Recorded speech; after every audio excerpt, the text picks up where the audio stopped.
So today I'm going to read you from Dragon Magazine number 74, and this is from June 1983. And we're going to, the article I'm going to read is The Vicarious Participator. Take the middle ground in role-playing style, and afterwards I'm going to tell you a little bit about what I think about it. And so, again, this is The Vicarious Participator, Take the Middle Ground in Role-Playing Style by Louis Pulsifer.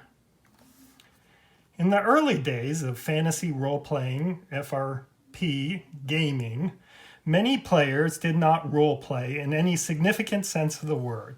That is, they did not pretend or imagine that they were in a real world different from our own. Instead, they made a farce out of FRP, and their characters tended to act like thugs or gangsters, if not fools.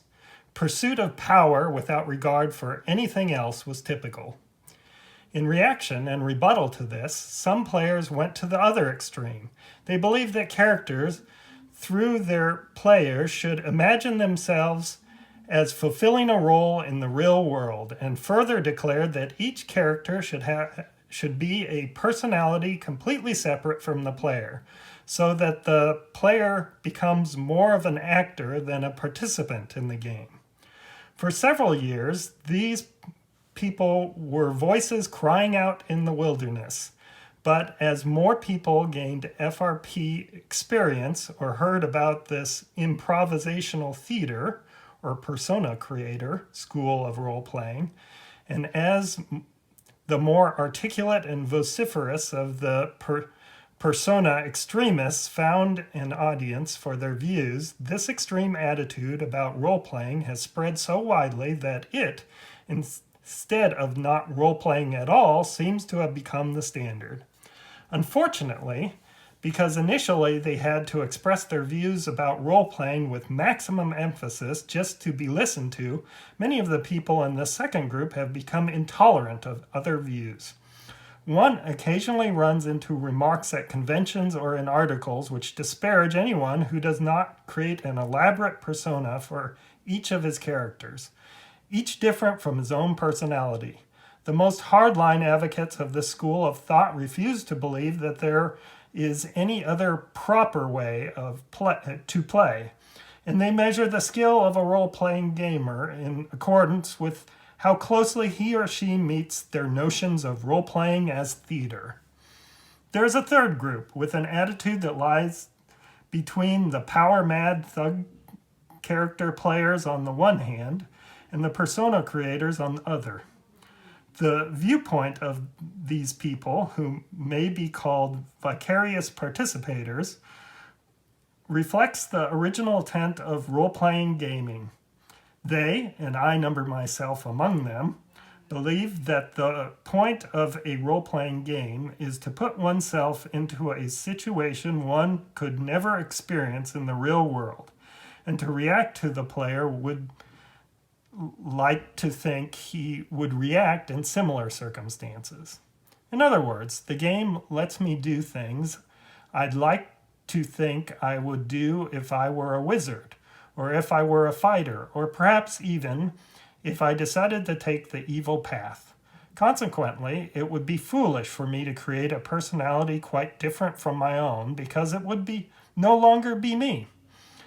The game is not a matter of Sir Stalwart does so-and-so, but I do so-and-so. In my imagination, I am the one who might get killed, not some paper construct, however elaborate it may be.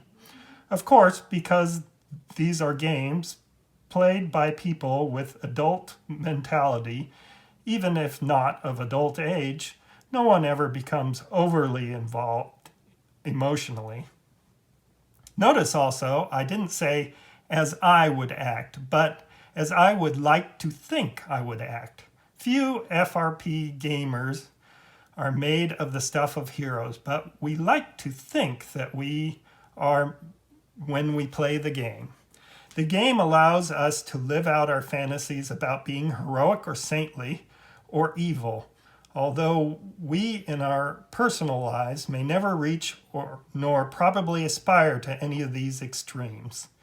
As one player put it, if he were actually in a dungeon, he'd be scared silly and would flee in utter panic. But his character does not, because the character can have attributes, courage in this case, which the player does not have.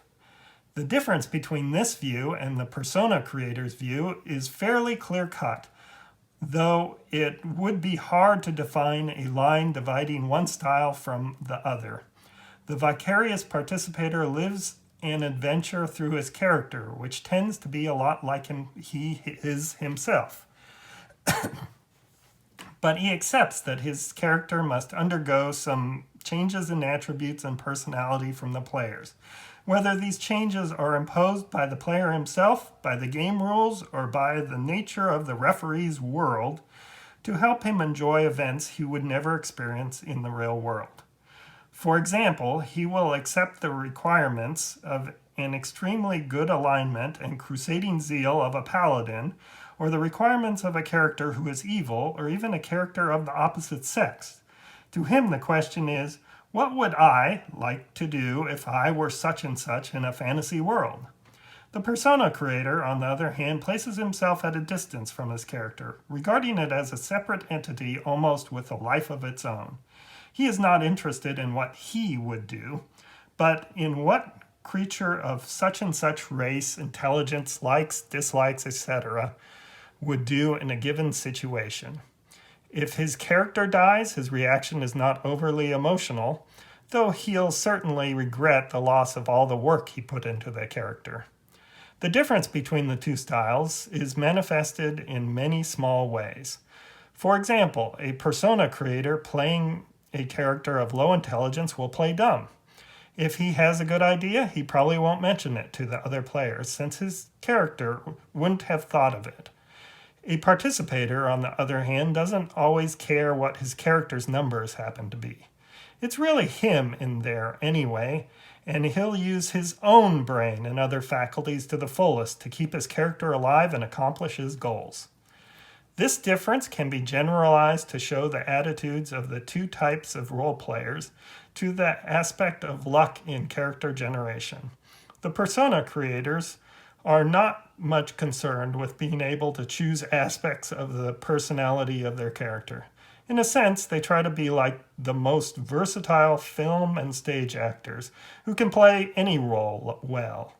Consequently, they do not mind and might even prefer playing a game like Chivalry and Sorcery, in which virtually everything about a character, alignment, race, even horoscope, is determined by dice rolls. On the other hand, vicarious participators want to have some choice in the role they play. They prefer an activity such as the Dungeons & Dragons game in which only the ability scores are determined by chance, while race, alignment, social status, and so on are largely matters of choice. The participators resemble film or stage actors who have specialized in a type of role. In this case, they specialize in being some variant of their idealization of themselves. As stated before, one cannot draw a definite line between the two styles. As participators play more characters in different situations, they begin to approach the persona creators in effect. They play many different roles, increasingly different from their original notion. Many persona creators, on the other hand, do not care to play a persona they have not created themselves. That is, they put much of themselves into the character. There is still a fundamental difference in attitude, however, between I am doing it and this character is doing it. Persona creators, even of this limited sort, have been known to write stories about their characters and develop plot lines which do not arise from any game or any referee's action. Participators would never bother with this. How does this vicarious participator differ from the power thug gamer? Again, there are no sharp dividing line between them. In some cases, the power thug players are simply indulging in infantile fantasies. They haven't matured yet, or they don't bring their maturity to their gaming sessions. vicarious participators realize in this and every world there must be limitations on what a person can do. But those limitations are different in the game than they are in real life. For example, I have never met a participator who could believe in or tolerate a situation in which mortal characters defeat gods. Yet such scenarios occur frequently in power games. The power thug players are quite content to ignore all limitations on their characters, and they find referees who allow or encourage them to act in this manner. Some role players sneer at this attitude, but many people enjoy playing this way. However, while persona creators and vicarious participators can coexist in a campaign, provided they are aware of their differences, neither type can practically coexist with the thugs. The most important point I want to make is that there is nothing superior about the persona creation method of role-playing. Vicarious participation is neither less mature nor less intelligent, nor less true blue than persona creation, though all these claims have been made at times. Persona creators should accept that many players simply do not want to become actors. Refereeing requires quite enough acting for most of us, for the referee must separate himself completely from his non-player characters, or he cannot be objective and impartial. He must be a persona creator in order to be a good referee. Perhaps this is the clearest indication that persona creation is no better than vicarious participation. Many excellent referees who are necessarily excellent persona creators nonetheless prefer vicarious participation when they play. The vicarious style is a matter of choice, not of inability to act. And so that's the end of the article. And overall, I would say that actually, I really agree with this article, and I really think that, people can, should take this to heart, that, there is sort of a difference between being sort of a die role player, as they say, a role, R-O-L-L player, and a role player, R-O-L-E. And I think, vicarious participation actually threads sort of a middle ground between sort of these two approaches. And, I would add that, I think that the dungeon master can actually, a good dungeon master will actually, create situations such that vicarious participation is possible. And I guess I talk about this idea of sort of the alignment between the player character's knowledge and the player's knowledge. And generally a good dungeon master will try to make the things that the player knows be things that the player character knows. And so, players should not be pretending that that is acting like their characters don't know things, but a dungeon master should actually invent scenarios such that there is very little daylight between what a player knows and what the player character knows. And so, various examples are that, you should not rely, or a good dungeon master should not rely on a scenario where the players know that, trolls can be burned by fire, but the player characters do not know that. Instead, actually, the dungeon master should assume that knowing that players or that trolls are vulnerable to fire is something that is common knowledge in the, inside the game, in the game world, and that trolls should know that the other characters know this, and they should take countermeasures, living in swamps, covering themselves with mud, doing things that make it very difficult to either identify that they're trolls or to to make it very difficult to burn them.